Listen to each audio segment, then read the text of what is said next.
कल बेटा हमने वर्कशीट नंबर 9 पढ़ी थी, लेटर और एप्लीकेशन। आज हम वर्कशीट नंबर 10 पढ़ेंगे, ऐसे एंड पैराग्राफ, है ना। ऐसे है write an essay on Mahatma Gandhi, Mahatma Gandhi ji के ऊपर ऐसे हैं। और पैराग्राफ है write a paragraph on the happiest day of my life. Okay, so ये मैं पहले भी आपको समझा चुका हूँ, मैं एक और बार समझाता हूँ आपको। सबसे पहले आते हैं अपन ऐसे पे। तो क्या लिखा हुआ है इसमें? कंट्रीब्यूशंस ऑफ महात्मा गांधी, ना। तो ये ऐसे कंट्रीब्यूशंस के बारे में है। First of all, Mahatma Gandhi was a notable public figure. His role in social and political reform was instrumental. Above all, he rid the society of these social evil. Hence, many oppressed people felt great relief because of his effort. Gandhi became a famous international figure because of these efforts. Furthermore, he became the topic of discussion in many international media outlets. सबसे पहले महात्मा गांधी जी बहुत ही एक बड़े public figure हैं। उनका social और political चीज़ों में कई सारी चीज़ें उन्होंने सही की हैं, और इसके ऊपर उन्होंने कई सारी सामाजिक बुराइयों को भी दूर किया है। जो इन सामाजिक बुराइयों से परेशान लोग थे, उन्होंने काफ़ी राहत पाई उनके इस एफर्ट की वजह से।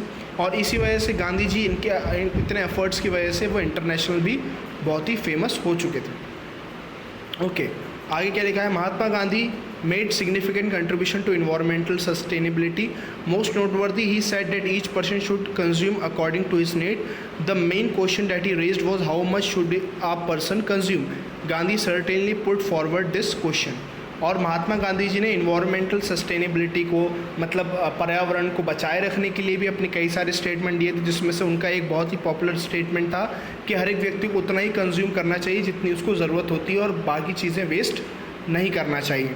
और ये हर जगह पर वो ये क्वेश्चन उठाते थे कि हमें कितना खाना चाहिए या कितनी चीज़ों को यूज़ करना चाहिए। Furthermore, this model of sustainability by Gandhi holds huge relevance in current India. This has become currently India has a very high population.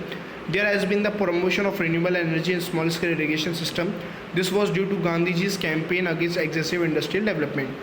और ये जो सस्टेनेबिलिटी की ज़रूरत आज मॉडर्न इंडिया में बहुत ही ज़्यादा है, और ये गांधी जी की वजह से ही सस्टेनेबिलिटी हो पा रही है, क्योंकि इंडिया की पॉपुलेशन बहुत ही ज़्यादा है। तो यहाँ पर रिन्यूएबल एनर्जी का प्रमोशन होना चाहिए और स्मॉल स्केल इरिगेशन सिस्टम भी आने चाहिए।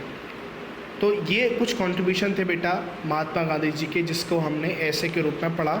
इसके बाद हम आते हैं पैराग्राफ पे। The happiest day of my life. The happiest day of my life was when I got my class 4th final examination result on Monday. When my result was about to declare, I got up early in the morning. I went to the school to take my result. When I saw the list, I could not find my roll number.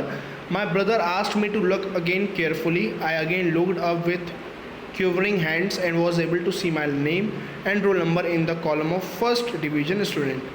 I stood first in my class with 95% marks. This was the happiest moment which made my day the happiest. Okay. In my life till date.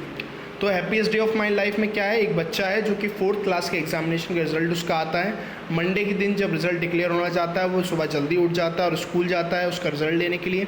जब वो अपनी list देखता है तो पहले वो अपना नाम नहीं देख पाता और घबरा जाता है। फिर उसका भाई बोलता है तुम दोबारा जाके लिस्ट देखो। जब वो दोबारा लिस्ट देखता है तो सबसे ऊपर वो अपने नाम को देख पाता है, जिसमें वो फर्स्ट आया होता है 95% के साथ। तो ये उसका ज़िंदगी का सबसे खुशनुमा दिन था, सबसे खुशी भरा दिन था। आगे क्या लिखा? I informed my parents about my result. They were very happy to hear it and give me lots of blessing. In the evening my friends came and asked me to arrange a party. They brought many beautiful present for me which are still in my memories.